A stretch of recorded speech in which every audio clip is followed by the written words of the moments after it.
Assalamu alaikum masu kallo ma tare da jaruma matashiya superstar wato Maryam. Zubaida a cikin kudin garwashi.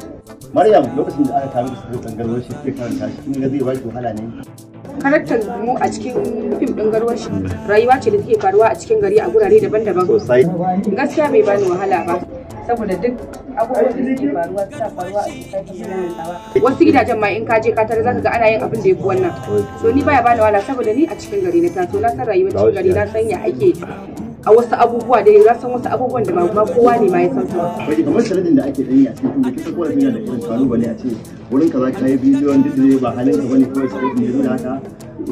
Kisa wata mara mun comment din da sauransu. Wallahi kam ai kam muna da shi zagi da kai har ba balani. Muna shan zagi da hajja.